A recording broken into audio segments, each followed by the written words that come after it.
What is going on, everybody? Welcome back to the Fantasy Feud podcast. I am Stone Darrow, and before we get into things today of the AFC North Part 1, I want to talk about our social medias, Facebook, Instagram, and Twitter. We are the Fantasy Feud on all three of those platforms. Listen to us on YouTube and Spotify, our main two platforms that we are streaming to. I am joined today by my co-host, Mason Reed. What's going on? And Paul Cotton. Hey, how we doing, everybody? You cool the cats AFC and North. Yep. How we doing, everybody? You little cool cats and kittens. In this episode, we're going to be discussing the AFC North, which is an on-the-rise again division led by the young guns, Joe Burrow of the Cincinnati Bengals, 2019 NFL MVP, Lamar Jackson and the Ravens, followed by Baker Mayfield's born-again Cleveland Browns. Let's not forget about the old dog, Big Ben Roethlisberger, and his cast of young wide receivers, Chase Claypool, Deontay Johnson, and Juju Smith. For this episode, though, we'll be discussing Cincinnati and Pittsburgh. Might I say real fast, their cast of really bad young receivers. I would like to start it off. And this is a topic Mason wants to talk about, the wide receivers for Cincinnati. I primarily want to talk about Jamar Chase and his drops. He has an average draft position of the 6th round. I think that's way too high for somebody who's been having the issues, who's been away from football for well over a year now. He opted out of LSU's 2020 season due to the pandemic. His talent is unquestionable. I will say that so far in the preseason and training camp, he's been plagued by drops terribly. In Joe Burrow's only preseason showing, he had 3 plays, which is the play count that Zach Taylor put him on. 2 of them were runs, 1 of them was a pass, and it was a wide receiver screen to Jamar Chase. Him right in the hands, went through his hands, hit him in the chest, and he dropped it. That's just been all preseason long for him now. While he is knocking off the rust from sitting out, trying to get accustomed to life in the NFL, I just think the end of the 6th round might be way too high for a rookie receiver, even though he was drafted top 5. I believe it was the 5th overall pick by Cincinnati. I just don't see him kind of following in the same footsteps of his counterpart at LSU. From LSU when it came to Justin Jefferson in his rookie year. That was incredible. I don't think that's going to be top for a long time. If he can figure out the drops, though, maybe he can become a steal in the drafts. Maybe he plays really well opposite T. Higgins and Tyler Boyd. But to me, it's one of those players where even though he's coming in as a rookie and you expect kind of big things from him, especially seeing some of the bigger receivers come out of the draft in recent years, I wouldn't draft him, especially if he's going in the 6th round. If he drops later, maybe I'll take a flyer on him as long as I have good receiver depth ready. To start off, I wouldn't do it, and I wouldn't hold my breath on a pick like that. It's kind of like you said, though. His running mate, Justin Jefferson, was there when he was playing. Would you guys think that the only reason that Jamar Chase is going so high in the actual NFL draft because he was the number 1 on the depth chart and then Justin Jefferson did what he did last year? I think that's a great argument. I was going to say I would slightly agree with that, but I also think it's because they want the chemistry that him and Joe Burrow already have. Yep, and I think that's another big thing is the Bengals Chase was supposed to go high anyways, but it could have been potentially a reach just to pair him with Burrow again. Yeah. He was the first receiver in the draft to go, so I didn't mean to cut you off. And you had other guys like Devontae Smith go at 10. Jalen Waddle, I think, was a little bit behind that.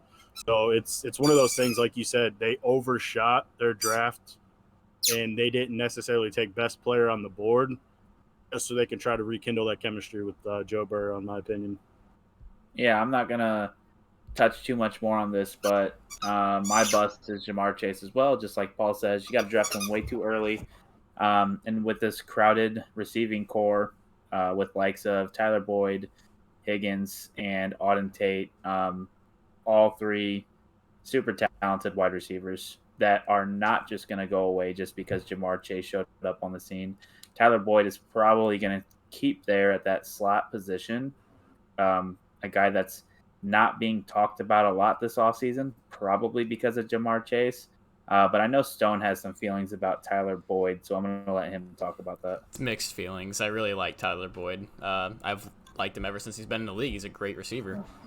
I think the biggest problem is the addition of Jamar Chase and how they're going to involve Jamar Chase into their system.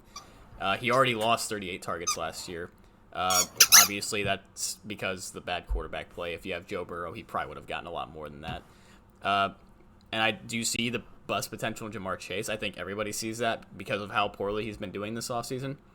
But I feel like Jamar Chase right now is lined up to get a very high set of volume targets. And my number one receiver on the team, T. Higgins, I think he's going to have the most targets on the team. So I see Boyd's targets possibly staying around where they were last year.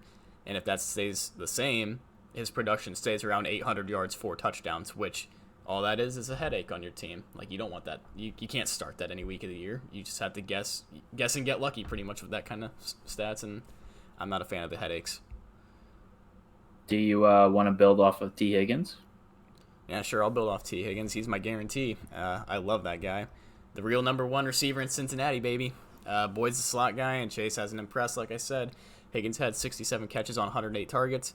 Not the best catch percentage in the world, but then again, the bad quarterback play could, account for some bad throws and stuff like that.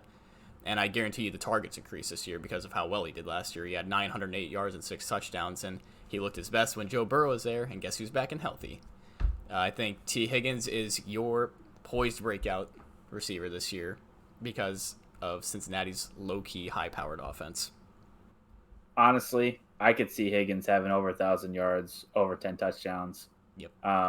And what the real question is surrounding Cincinnati is Joe Burrow going to have a full, healthy 17-game season? And if he does, oh, man, it's going to be crazy. Like, we saw a glimpse of what he could do.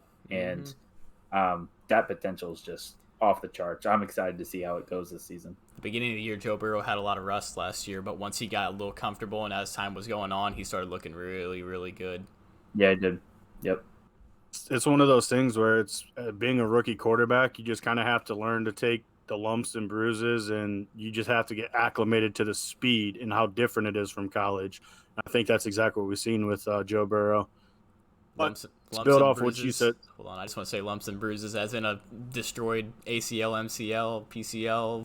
Oh, I'm not talking about the knee injury that took him out week 10. I'm talking about the first couple games that we got to see where he showed a little bit of that run ability, but he got more comfortable within the offense, and he got more comfortable with the speed of the NFL defenses compared to college. A lot of people didn't see that the offensive line in Cincinnati has also improved from last year. It was abysmal last year. So protecting Joe Burrow will be a huge benefit for him this year. True. And I want to jump Mason right now in our guarantees because mine is T. Higgins as well. His ADP is the back end of the 6th round. I actually took him in the 5th round of one of my drafts as my second receiver.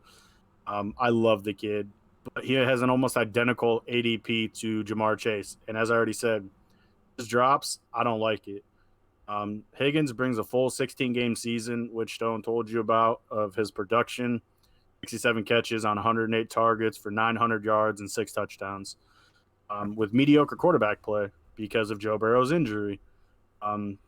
Mason said, though, if he can stay healthy for all 17 games, then I expect Higgins' stats to increase across the board. His receptions, yards, targets, everything. Cincinnati doesn't have a true number one, in my opinion. I would like to agree with Stone that it is T. Higgins, but I also know that Tyler Boyd's been there. He's been in that offense, regardless of transitioning to new head coach Zach Taylor. He's been around. He has 5 years experience in the NFL. So I would probably say he's more their true traditional number one. We've seen in the past couple of years, the rookie wide receivers are coming in. They have they have no problem taking over as the true number ones for teams. We've seen it with CeeDee Lamb. Not to say he's the number one over Amari Cooper, but Henry Ruggs came in. He's going to be looked at as the number one. There's just so much talent now. You can even consider Justin Jefferson the number one over Adam Thielen, getting up there in age a little bit. But like I said, I just see Burrow continuing to grow that chemistry that he had in 10 games with T. Higgins. And I think he'll become a perennial 1,000-yard receiver and top 24 fantasy wide receiver. Realistically, we could all be whiffing also right now. Like, Jamar Chase, even though he's had a bad offseason, he could still go out there and be really good. Like, I mean, honestly, they could both be 1,000-yard receivers. Yeah, we saw it in LSU when he played, like how good he was. So that's just, I think that injury really took a toll on him, and now he's just dropping balls for some reason. Yeah, and that's what I prefaced. That's what I prefaced my take with, is that his talent is unquestionable. It's there, but it's just him getting acclimated to the speed of the NFL. It's not the same as playing in the SEC, even though that's probably the closest conference you'll find to producing, or not producing, but playing like NFL talent, because of how much NFL talent they produce from those teams. But yeah, I mean, I'm completely on board with all you guys. He could surpass T. Higgins. He could be the number one. We might see a similar situation to what Justin Jefferson did, because nobody expected him to come out and have 1,400 yards and however many touchdowns he had.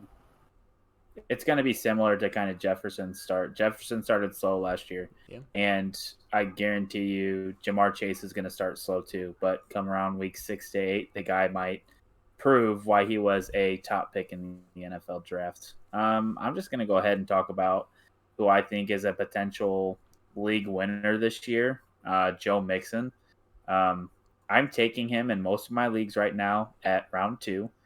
His average draft position is 2.06. He's entering his 5th season as a professional football player. He's just turning 24 years old. He's going to have the opportunity to be a top 5 running back in fantasy football this year. Basically, before he was injured, he handled 81% of the carries. And that'll only go up because Giovanni Bernard's gone. In 6 games last year, he was on pace for 60 catches and over 1,500 all-purpose yards and over 11 touchdowns between receiving and rushing. The guy is going to be lights out this year. I'm thinking he's going to stay healthy. I think the only reason he's slipping to mid-second round is because of durability issues. But to be honest, the dude can show out. With 17 games this year on the season, I see him having over 1,600 yards. I bet he has over 15 touchdowns, and I bet the guy has over. So that's why I think he is going to be a stud running back, top 5. Calling it right now. Remember how bad the offensive line was in Cincinnati, like we've already stated? Doesn't matter. That does not matter when it comes down to. You think it matters, or you don't think it matters? I think it matters, but I think it shows how good Joe Mixon actually is with how he produced. Yeah. And like you said, Stone, this offseason, they've made that offensive line better. He's only going to continue to rise. Running backs have a small shelf life, so I don't know how much longer he has, but I think this year might be one of those years where he just shows out. I think he's still got 5 more years in him, man. He's young. He could. Young. He's young. Yep, very good running back. But I think that's time to move on to Pittsburgh now. Enough of the talking about Cincinnati and their receiving core issues they're having. Well, not issues, I'd say, but fantasy issues. How about that? Not actual NFL issues. They're pretty happy with what they got over there. Yeah, of course. But yeah, I mean, speaking of fantasy issues, let's talk about the Pittsburgh Steelers wide receiving core. They've got Juju Smith-Schuster, they've got Deontay Johnson, and they've got Chase Claypool. I know we all kind of have our takes on them today, but do you guys have anything brief to mention right now about those guys? Don't draft them. Oh, here we go. I was actually gonna say that they're Stone's favorite receiving core in the NFL. Okay. Shout out to our buddy Colton Schilling. He really likes that receiving core. I don't. I actually hate them really bad. This is kind of questionable to talk about this right now, but Pat Freiermuth, rookie tight end this year. The dude is a towering 6'5", 260 pounds, and I do have kind of a crazy prediction. After seeing I think it was his first or second preseason game this year, he had 2 touchdowns from Big Ben, and this was playing with the ones. I think the guy, this is a bold prediction, I could see him being a top 12 fantasy tight end this year. And he's not being drafted. You don't have to draft him at all. Kind of wait to see how preseason finishes out and maybe wait to see weeks 1 and 2, see how Eric Ebron does, and then kind of go from there. You think Gronk was a big tight end? Imagine Pat Freiermuth coming in 6'5", 260. Oh, Dude's my huge. Goodness. Honestly, he's talented too. I like him. He's athletic. Yeah. But And I don't, like you said, I don't foresee Eric Ebron taking any production away from this kid, and I'll talk about that later.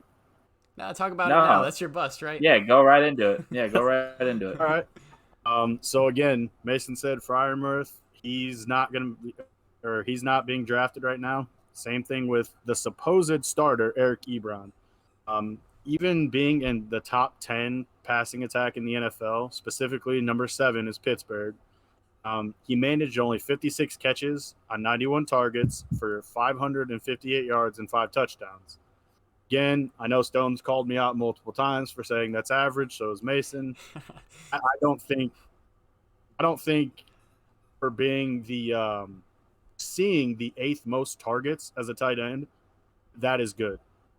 If you're seeing the 8th most targets as a tight end, those stats should probably be closer to 70 to 80 catches, 700 to 800 yards, and maybe give or take 2 or 3 more touchdowns. So probably closer to 7 or 8.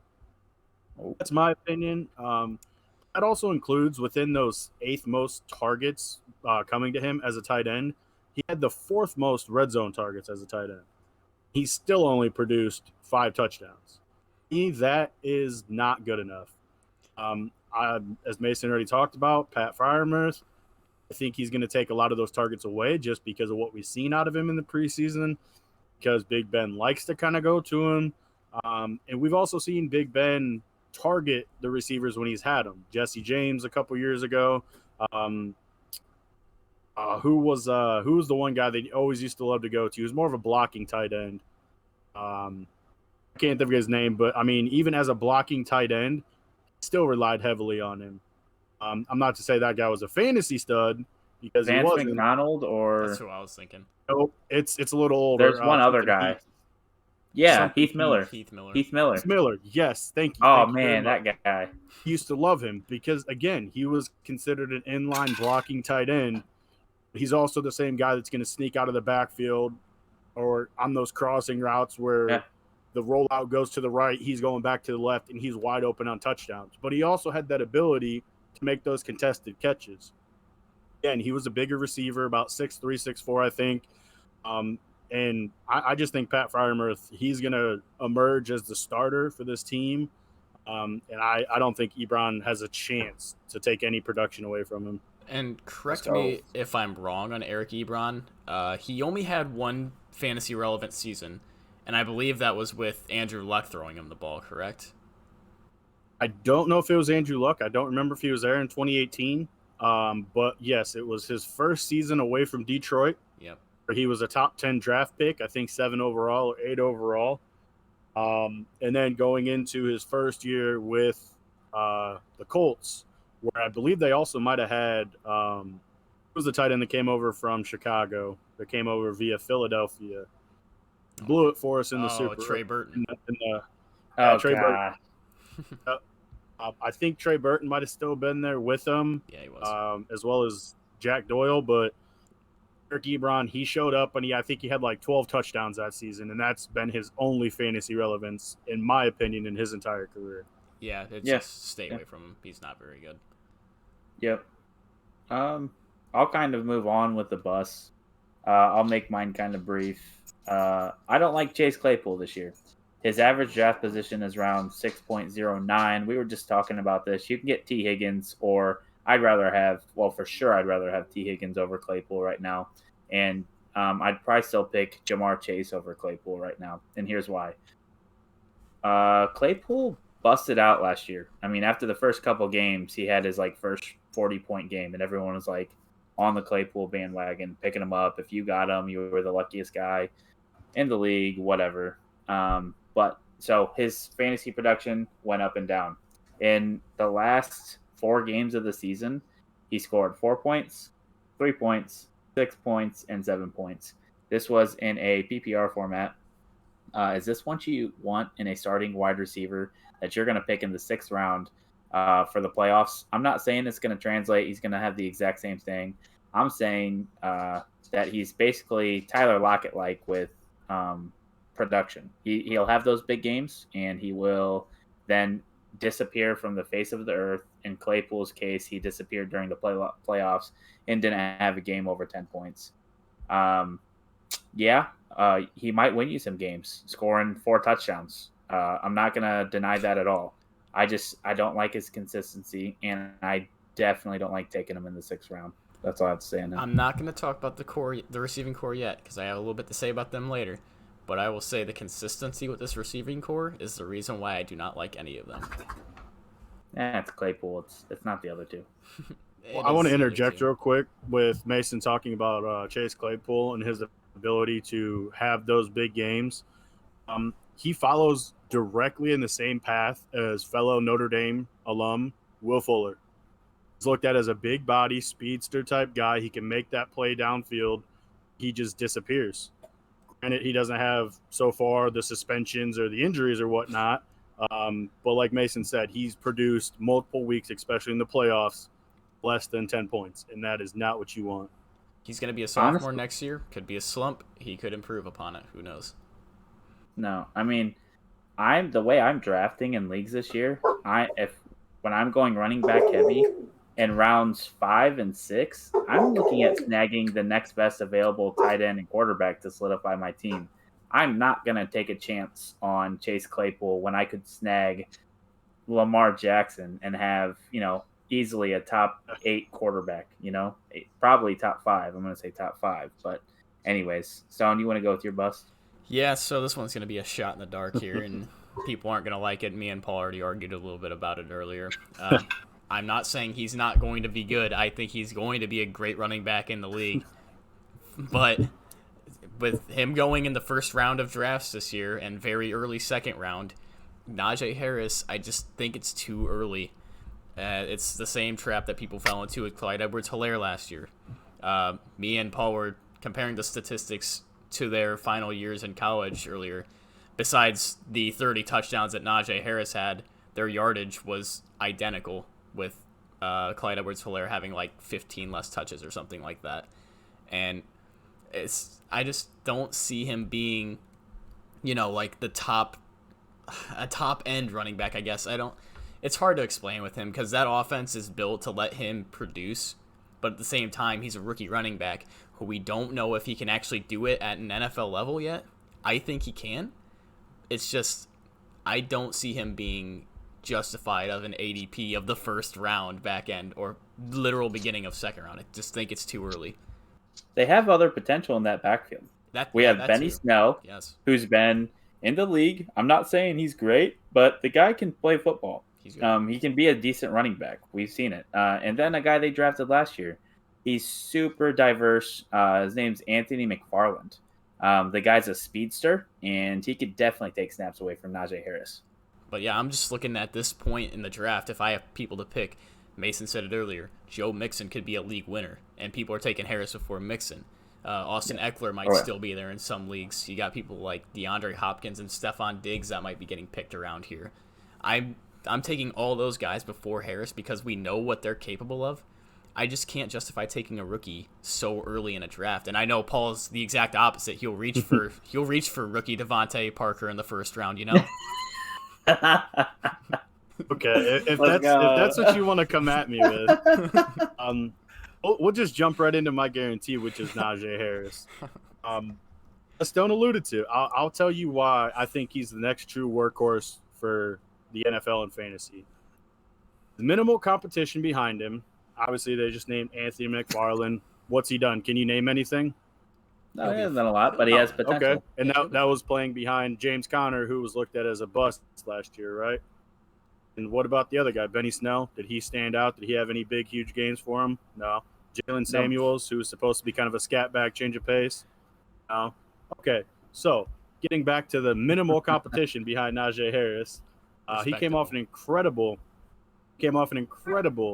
senior year at Alabama.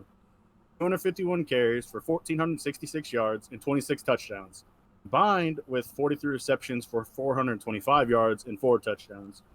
Just to bring that all together, 294 touches for 1,891 yards and 30 touchdowns. Yes, Stone already brought it to my attention. Edwards-Helaire had less touches for like 1,700 yards rushing, whatever. He also played in arguably the greatest college football offense that's ever seen the field. Joe Burrow and his 2018 LSU Tigers.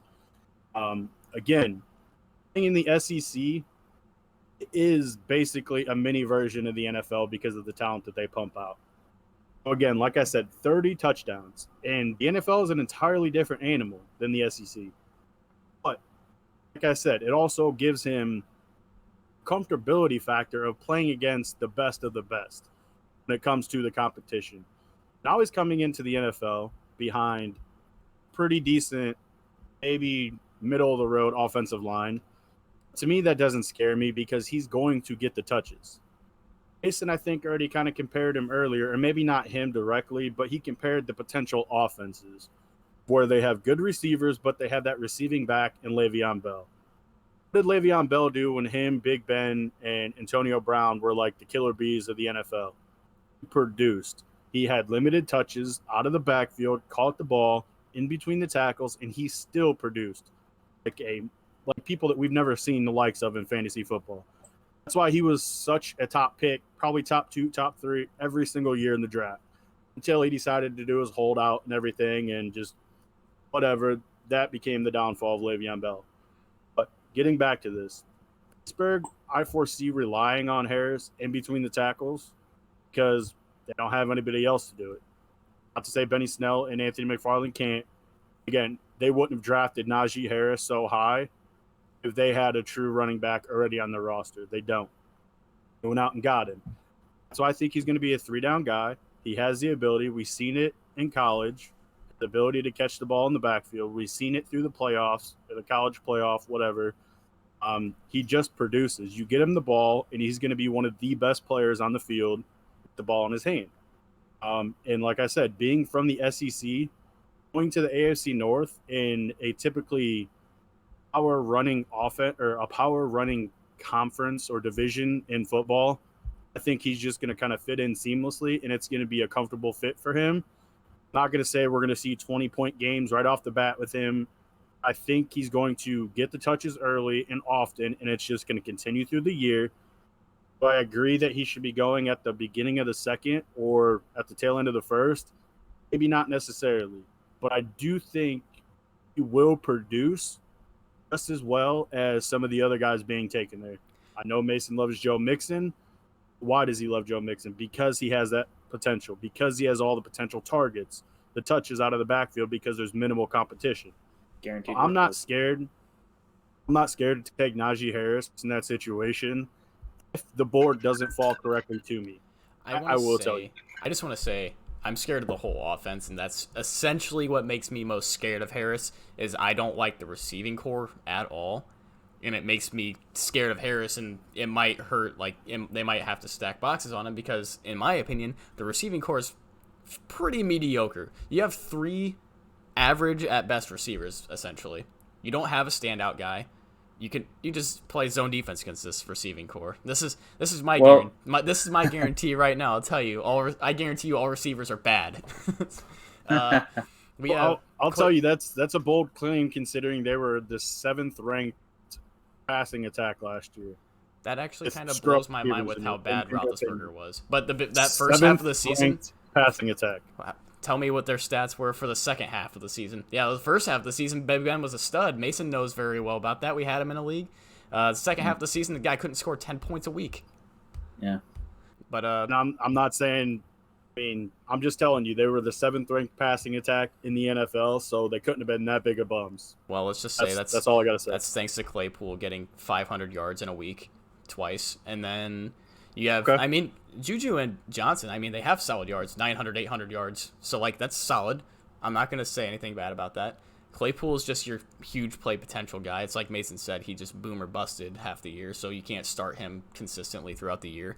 Deontay Johnson, he just drops everything that's thrown to him and hit him right in the chest, right in the hands. Don't matter. It's going back on the floor, baby. And you got Juju, who just dances on the logo of every single team in the NFL and just gets killed every single game because of it. I pulled out stats from the Fantasy Pros.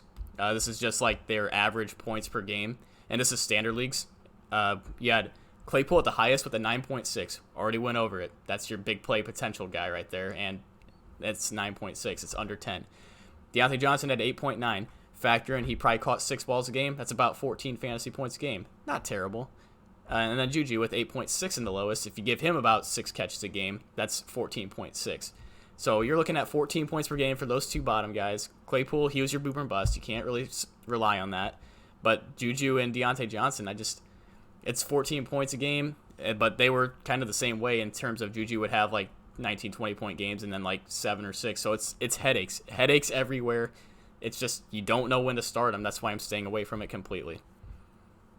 So you're telling me you wouldn't take a 14 points on a weekly basis from a receiver?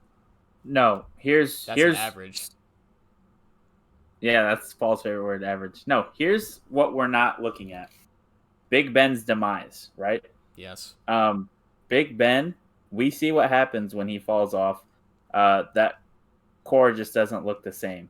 Like Stone said earlier, if Big Ben's not playing well or if he's hurt, which there's a good chance both can happen, then they're going to stack the box on Najee. So now making Najee's breakout year not so much of a breakout. And then these wide receivers are screwed once they don't have that consistent quarterback play from Big Ben Roethlisberger. Yeah, that's another thing that I didn't even say. Like, I guess I should have mentioned that I think Big Ben is a part of the reason why people like Juju and Deontay aren't performing as well. I think Juju, it's between Juju and Chase as the best. I think Deontay Johnson's the worst. I'm not even gonna lie to you guys. The way he drops the balls, I just don't like him that much. But I think Claypool has a lot of potential coming into this year. After a rookie year, he could sophomore slump though. Who knows? But Juju has overall been the most consistent over the years, obviously. So I would say he's probably the best on the team. So you remember how I told you Najee, he has that catchability out of the backfield as well as in between tackles? I'm going to throw this back to probably about 7-8 years ago. I think it was about 2015. The Chicago Bears, they had no offensive line. They had no offensive players really outside of Matt Forte. And they stacked the box on him 24/7. You know what Matt Forte did? Caught screen passes out of the backfield consistently. He had 108 receptions as a running back, which was the first time I believe that they broke 100 as a running back. Then came along Christian McCaffrey to beat that, whatever. That's why I said Najee Harris, he has the ability to help them out regardless if they stack the box. Go to him in the flat. They can get him on screens. I mean, it's not just going to matter if they stack the box because we've seen multiple teams stack the box before on players. I don't want to put him in the same category, and I'm not saying he's in the same category. Eric Henry, you stack the box on him, he runs you over. Adrian Peterson, you stack the box on him, he used to run you over. So it's not like just because he gets the box stacked and there's 8 in the box consistently, doesn't mean he's not going to produce. Again, I say all of this with the preface of it's okay if you think he's worth taking at the end of the first or the beginning of the second. If the board does not fall to you the way you want it, don't be scared to kind of make one of those moves where you're just like, oh, it's not a panic. You see that player and you're just like, okay, my guy's gone. I'm going to take a chance here. If it was me, I would not take him in the first. If I take him in the second, it depends on if Antonio Gibson's gone. It depends on if Joe Mixon's gone. It depends on if Nick Chubb's gone. It depends on a lot of different things for me. I am also one of those fantasy players that loves running backs. I feel like just the amount of, not production, but the amount of touches they're going to force feed him because of all the said problems with the receiving core and Big Ben not being able to get the ball out, this and that, everything you guys alluded to. I think that just gives him more value because of how many more touches he's going to get because of that. I think you guys are seeing today the absolute difference in me and Paul's draft strategies. He loves rookies and he loves running backs, and I love receivers and people that aren't rookies. All right, guys. Very true. Mason, that was some good debate on that. Yeah, we're running out of time here. If you want to just quickly glance over your guarantee too, we've already hinted at it guys. a little bit. I'll tell you the guy that you can count on in this offense. That's Juju Smith-Schuster. His ADP 7.09. That's a little high for my liking. I'd rather have him in round 8 or 9, which I can see him falling to that. Last year, his 84% snap share was the highest out of the wide receiver group by 20%. That's just because of injuries and stuff. But fantasy value is dictated by opportunity, and he has the most opportunity for the Steelers wide receiving group. He signed a 1-year deal, and he obviously wants to – oh, calm down, Paul. And he has a 1-year deal. He wants to play with them for at least 1 year. I'm guessing this is Big Ben's last ride as well. Last year, he finished with 97 catches, over 800 yards, and 9 touchdowns. That's just, like Stone said, that's around 14, 15 points a game. If I'm taking Juju, if I'm luckily getting him in the 9th round, I will gladly take that out of him. I just think the thing was, it was another thing where he's kind of boomer bust, and I try to stay away. My draft strategy is consistency here, and when you have receivers that go off for one game and then are absolutely trash the next game, I can't stand that in fantasy. It's the same exact reason why I told you guys not to draft Mike Williams, because he is the exact same thing. Avoid the headaches. But that is all we have time for today before Paul can get mad at me anymore. I'm not. He's not mad. He's not mad. I'm not mad. I just took a drink. I'm not mad. It's just that's the good thing. That's the fun thing about fantasy is you get to debate with your buddies.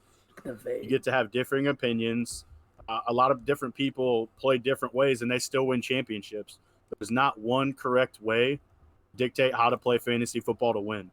I've won championships. Stone's won championships, and you can see the difference in how we play, the difference in how we draft. Calm down, so have I.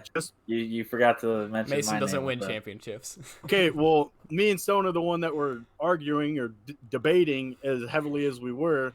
You were just kind of sitting on the sidelines, taking everything and waiting for your shot to throw some shots at us. All right, let's just cut this all off. We got to get out of here. Make sure to like us on Facebook, Instagram, Twitter. Follow us, all that good stuff. Make sure to like, comment, and subscribe on the video if you enjoyed it today. Paul, any last words of, trash talking me? No, not to trash talk you, but just to reiterate what Mason said, fantasy value is dictated by opportunity. And consistency. That's it. Inconsistency, I like it. All right, guys. Fantasy View out, baby.